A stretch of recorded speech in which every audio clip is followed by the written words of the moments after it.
क्या आप जानते हैं कि जिस पतंग को आप खुशी से हवा में उड़ाते हैं, उसकी डोर का सिरा तारीख के एक ऐसे तारीख बाप से जा मिलता है जिसे 300 सालों से बड़ी होशियारी से छुपाया गया है।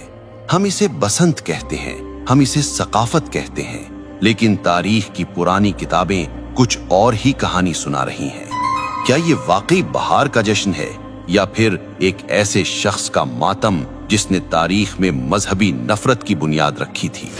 आज हम जज्बात की नहीं, सबूतों की बात करेंगे। आज हम तारीख के उस बंद दरवाजे को खोलेंगे और आपके सामने वो हकाइक रखेंगे जो शायद आपसे हमेशा छुपाए गए। हमारी कहानी का आगाज आज के लाहौर से नहीं बल्कि 1734 ईस्वी यानी 1734 एडी के सियालकोट से होता है। ये मुगल बादशाह मोहम्मद शाह रंगीला का दौर था। सियालकोट के एक मदरसे में मुस्लिम और हिंदू बच्चे साथ पढ़ते थे। तारीखी किताबों के मुताबिक एक दिन बच्चों में बहस छिड़ गई। मुस्लिम बच्चों ने अपनी रवायात की बात की तो जवाब में एक हिंदू तालिबे इल्म हकीकत राय ने कुछ ऐसे अल्फाज कहे जो इंतहाई गुस्ताखाना थे। उसने नाउज़ुबिल्लाह नबी करीम सल्लल्लाहु अलैहि वसल्लम की लख्त जिगर सैयदा फातिमतुज़ ज़हरा रज़ी अल्लाह अन्हा की शान में नाजेबा कलिमात कहे। ये बात पूरे शहर में आग की तरह फैल गई। ये वाकया कोई अफसाना नहीं है, इसके सबूत तारीख की मुस्तनद किताबों में मौजूद है। लाला सोहन लाल सूरी जो सिख दौर के सरकारी मौर्रिख थे, उन्होंने अपनी किताब उम्दतुत तवारीख की जिल्द अव्वल में इस वाक़े को तफसील से लिखा है। इसी तरह मशहूर मुसन्निफ गणेश दास वडेरा ने अपनी किताब चार बाग़े पंजाब में इस गुस्ताखी का जिक्र किया है। मामला हाकिम लाहौर ज़करिया खान के पास गया। हजारों का मजमा अदालत के बाहर मौजूद था। शहर के काजी ने फतवा दिया कि इस जुर्म की माफी सिर्फ एक सूरत में हो सकती है कि हकीकत राय इस्लाम कबूल कर ले, लेकिन उसने इनकार कर दिया।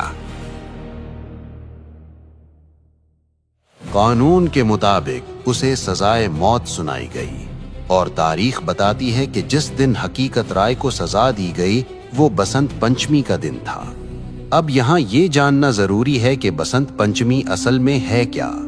हिंदू तकवीम के मुताबिक ये बहार की आमद का पहला दिन होता है। बसंत का मतलब है बहार और पंचमी का मतलब है 5वां दिन। ये दिन इल्म और फन की देवी सरस्वती की पूजा से मंसूब है। इस दिन हर तरफ जर्द रंग नजर आता है। लोग जर्द कपड़े पहनते हैं और पीले पकवान बनाते हैं, क्योंकि जर्द रंग सरसों के खिलते हुए फूलों और जिंदगी की अलामत समझा जाता है। लेकिन सन 1741 की इस बसंत ने एक नया रुख इख्तियार कर लिया।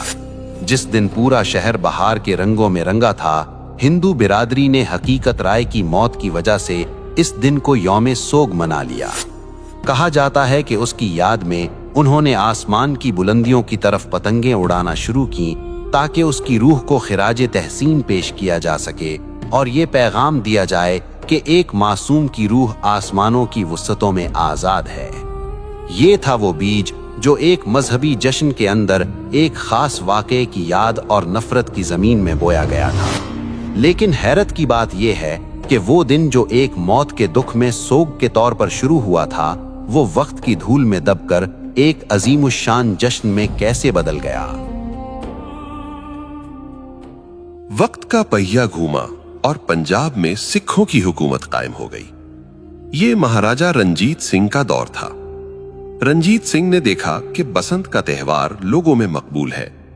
उन्होंने इस मजहबी सोग को एक शाही मेले में बदल दिया। तारीखी रिकॉर्ड्स बताते हैं कि महाराजा हर साल इस त्यौहार पर लाखों रुपए उस जमाने के पतंगों और इनामो इकराम पर लुटा देते थे। यहीं से मुसलमानों ने भी अनजाने में इसे महज एक कल्चरल इवेंट समझकर मनाना शुरू कर दिया।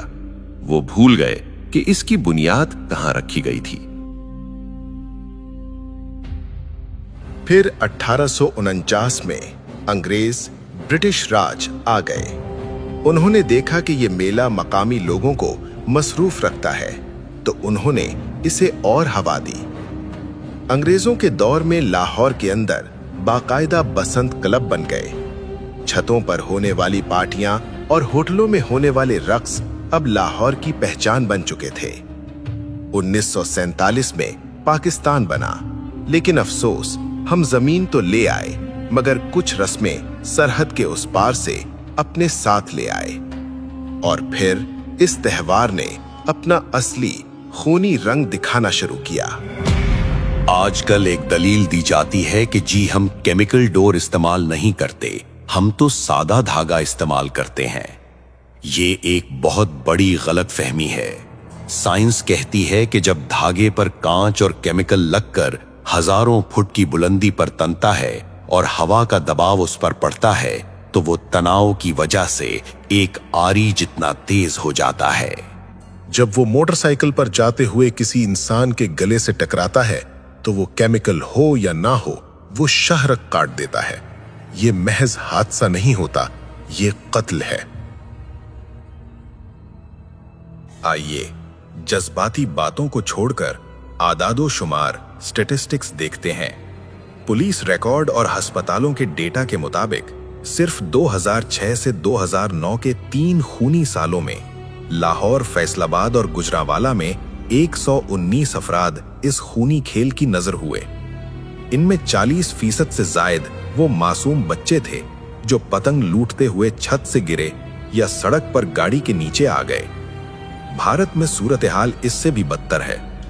जानवरों के हुकूक की तंजीम पीटा की रिपोर्ट के मुताबिक हर साल बसंत के मौसम में हजारों परिंदे आसमान में तनी हुई इन डोरों से कटकर मर जाते हैं।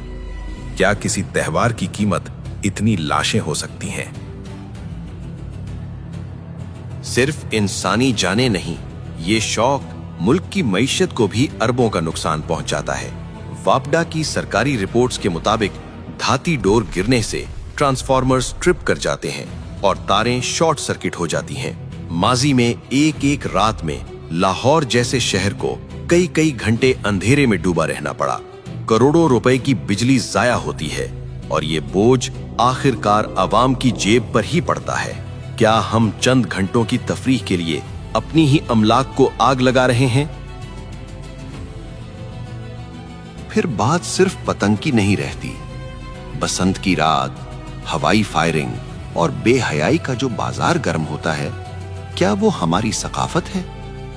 एक तरफ दुनिया भर के मुसलमान गजा और फलस्तीन के बच्चों के लिए रो रहे हैं और दूसरी तरफ हम अपनी ही गलियों में अपनी ही खुशी के लिए अपने ही लोगों का खून बहा रहे हैं। क्या ये बेहिसी की इंतहा नहीं है?